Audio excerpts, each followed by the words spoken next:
going to just show you a couple of other things on this machine while I'm here. So I've got my piece of test fabric. I've got it threaded. Everything I've left it the way it was when I was free motion quilting yesterday. So just to show you, you can change the needle up-down position by pressing this button over here. So if I can just draw back a little bit and I press it, it raises the presser foot. It raises the needle out of the fabric. And if I press that button again, it stays in the needle down position. That's what that function is, the needle up down position. So you can default. I default mine to needle down while I'm quilting, so that when I stop, it stops in the fabric and it doesn't move around in case I move away from the machine. You know that button already because we have wound a bobbin on that one. This is your speed control. So what I can do is just give you a quick demonstration of it on slow. Right, if I move it onto the center, medium speed, that's it. And then if I put it onto high, you can see it's very, very fast and noisy, of course. The other thing we have on this machine is a reverse button first. So let me press down this lever and that will reverse your stitches. And if I release it, it goes forward again. And then finally, you can cut the threads. But don't forget, we can change our stitch length by turning this dial as well. So there's our dial for changing stitch length. But I'm going to just leave it on 3 for now. And sew a couple of stitches and then we can cut the thread. If you press that button, it'll cut the thread for us. So here we go.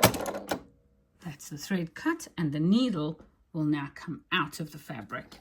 So you can lift your presser foot up and you can remove it.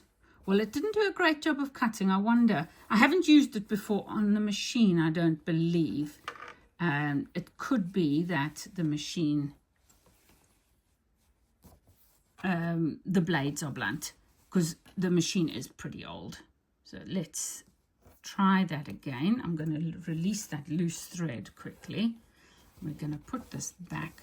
Let's do it this way around so you can see the blue threads at the top on my current stitching. Lower the presser foot. Okay. It's gone back to needle down because that's what I've engaged. I want the needle down. Okay. And then I'm going to try cutting again. And let's see if I lift this. No, so that's definitely not working. And I will work on that. But the principle is that's how it works. And to be fair, I never use it because I like to leave a long tail on mine. And this needs to be wound a little bit more in order for it to undo. I have a feeling the problem is that it's not releasing the thread quickly enough. But that's not a problem for me. But if you want to use that, hopefully yours is working. But I don't like to use it because it cuts the thread off really short inside this throat here. That's where the knife is.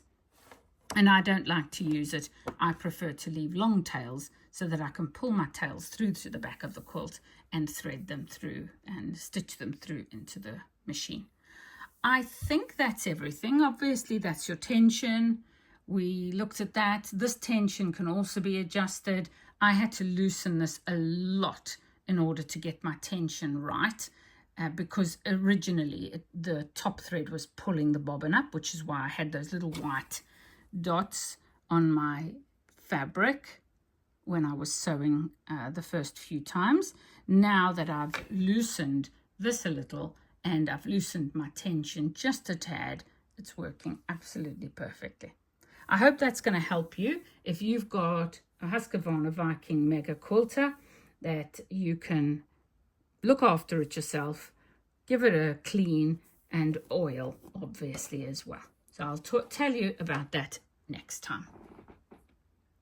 I wanted to just do a little quick update on my thread cutter on the Husqvarna Viking Mega Quilter. So here's the button over here. And what I've found is that if I actually finish my stitching, so I'm doing a little bit of stitching, and I press the cutter, it does actually cut, but what it doesn't do very well is it's now not releasing my fabric, which means the thread is stuck in there somewhere. And the way I've found I have to deal with that is I have to turn the hand wheel a tiny little bit. Did you hear that click? That's it releasing it now. So it did actually cut, and oh, the top one didn't, but the bottom one, it did. There you go. Sorry.